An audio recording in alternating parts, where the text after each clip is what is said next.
الحمد لله رب العالمين والعاقبة للمتقين والصلاة والسلام على أشرف الأنبياء والمرسلين وعلى آله الطيبين وأصحابه الطاهرين.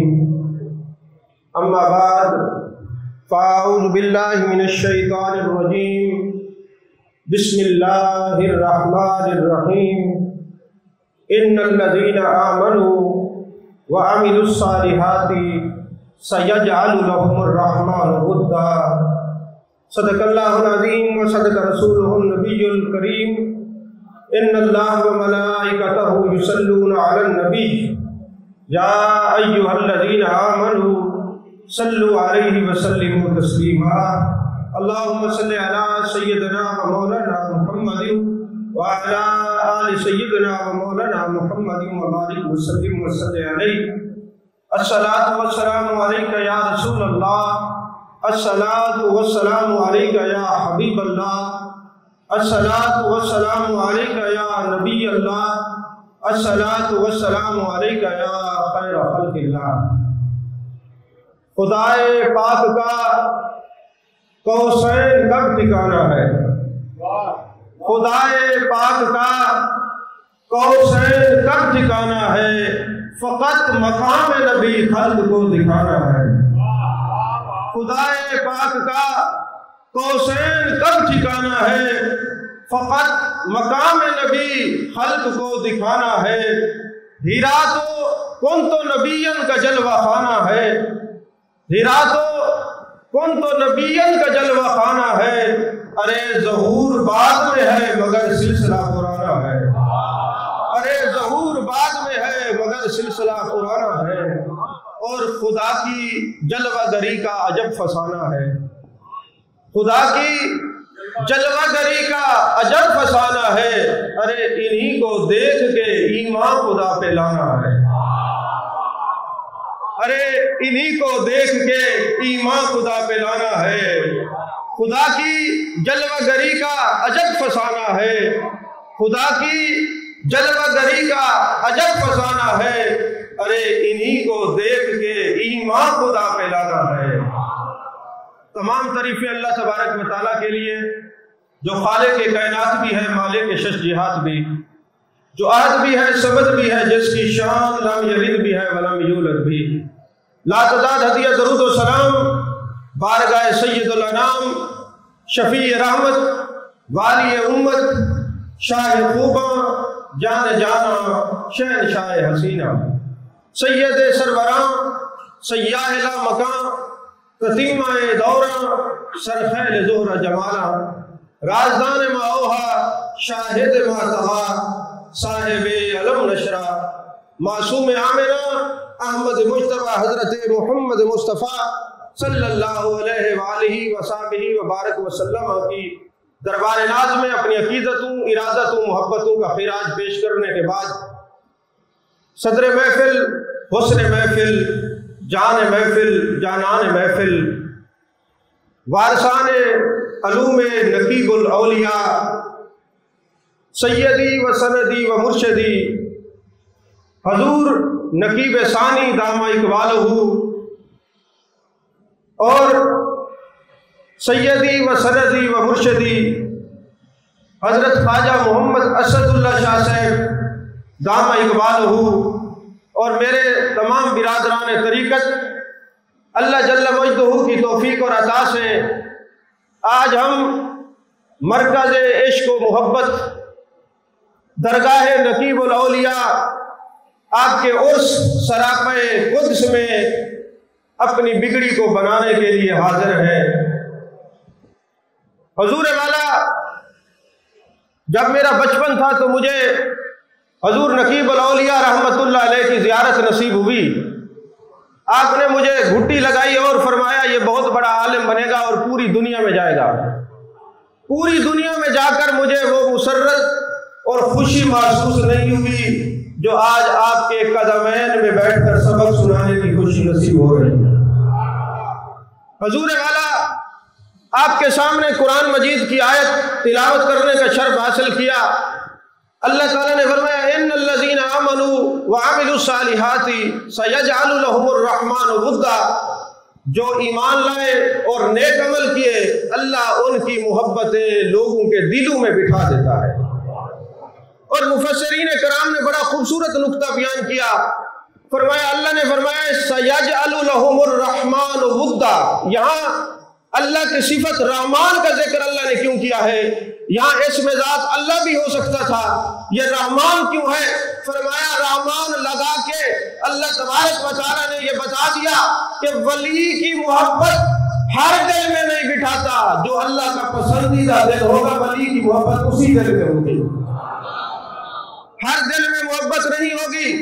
اور بخاری شریف کے اندر یہ حدیث پاک موجود ہے، میرے آقا کریم صلی اللہ علیہ وسلم نے ارشاد فرمایا کہ جب اللہ تبارک و تعالی زمین پر کسی بندے کو اپنا یار بناتا ہے، اپنا دوست بناتا ہے، کسی بندے سے محبت فرماتا ہے تو سب سے پہلے جبریل امین کو بلاتا ہے، یا جبریل انی احب فلانا فاحبہ، اے جبریل زمین پر جو میرا فلاں بندہ ہے، جیسے زمین پر خواجہ نقیب اللہ شاہ ہے، یہ میرے بندے ہیں، میں ان سے محبت کرتا ہوں، اے فرشتے، اے جبریل تمہیں بھی حکم دیتا ہوں ان سے محبت فرما۔ اور فرماتے یا جبریل انی احب فلانا فاحبہ، اے جبریل ہم بھی ان سے محبت کرتے ہیں اور آپ بھی ان سے محبت فرمائیں۔ اور بات یہاں نہیں ٹھہرتی، یہاں ایک بات ذہن نشین بڑی قابل توجہ ہے، میرے پیر بھائیو ذرا غور فرمائیے۔ اللہ فرماتے جبریل ہم زمین پر اس بندے سے محبت فرماتے ہیں، تجھے بھی حکم دیتے ہیں تو بھی ان سے محبت کر۔ لوگ ہمیں کہتے ہیں نماز پڑھو، روزہ رکھو، زکوٰۃ حج ادا کرو، یہ ولی کی محبت کی کیا ضرورت ہے؟ ارے تمہارے اندر کس بات کی کمی ہے؟ تم ولیوں سے محبت کرتے ہو، میں کہتا ہوں جبریل امی کے اندر کس بات کی کمی تھی؟ اللہ فرما رہا ہے یا جبریل انی احب فلانا فاحبہ، اے جبریل ان سے محبت کیجئے کیونکہ یہ میرا بندہ ہے۔ پھر یہاں بات نہیں ختم ہوتی، پھر اللہ فرماتا ہے اے جبریل میرے اس بندے کی محبت کو سارے فرشتوں کے اندر اعلان کر دو کہ اللہ تبارک و تعالی ارشاد فرماتا ہے کہ ان ربکم احب فلانا فاحبہ، اللہ فرماتے سارے فرشتوں یہ میرا جو زمین پر بندہ ہے اللہ اس سے محبت فرماتا ہے، تمہیں بھی حکم دیتا ہے تم بھی محبت کرو۔ اور پھر اس محبت کو صرف فرشتوں تک نہیں رہنے دینا، اس کو زمین کے اندر جو میرے مقبول دل ہے میرے ولی کی محبت دلوں کے اندر بسا دو، ان مقبول دلوں کے اندر محبت بسا دو۔ یہاں ایک علمی نکتہ ہے، علماء جلوہ گر ہے، دعا دیں گے، ایک ہوتا ہے امر ترغیبی، ایک ہوتا ہے امر تصریح۔ میں آسان جو ہے سبق سنانے کی نیت سے عرض کر رہا ہوں۔ امر ترغیبی اور امر تصریح علمی زبان ہے۔ امر ترغیبی وہ ہوتا ہے جس میں ترغیب کا مضمون ہوتا ہے، امر کا صیغہ نہیں ہوتا، یعنی ہمیں حضور ارشاد فرماتے ہیں جو بندہ بیت ہوتا ہے میاں شجرہ پڑھا کرو، اچھا خود پڑھتے ہیں یہ امر ترغیبی ہے، اور اگر حکم دیتے ہیں ہم بھی پڑھتے ہیں تم بھی پڑھا کرو، اب یہ امر ترغیبی بھی ہے امر تصریح بھی ہے۔ اب آپ پورے شریعت کا مطالعہ کریں، قرآن مجید کے اندر آپ کو امر ترغیبی اور تصریح آیت درود میں ملے گا، اور بخاری شریف حدیث کے اندر محبت ولی میں ملے گا، کیونکہ اللہ اپنے محبوب پہ درود بھیجتا ہے، فرشتوں کو حکم ہوتا ہے، مومنین کو حکم ہوتا ہے، اور یہاں محبت ولی کے لیے اللہ بھی محبت کرتا ہے، فرشتوں کو بھی حکم ہوتا ہے، اور مومنین کے دل میں بھی محبت ولی بٹھا دی جاتی ہے۔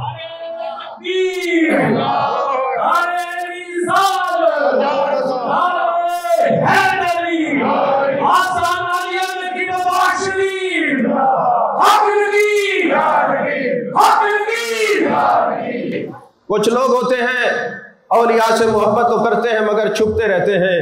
بخاری شریف کی حدیث یہ بتا رہی ہے ولیوں سے محبت کرنا اور پھر اس کا اظہار کرنا سنت الہیہ ہے، یہ اللہ کی سنت ہے۔ اور یہ بھی یاد رکھیے ہم غریبوں اور خاکیوں کے نصیب میں محبت ولی بعد میں آئی ہے، عرشیوں کے نصیب میں پہلے آئی ہے۔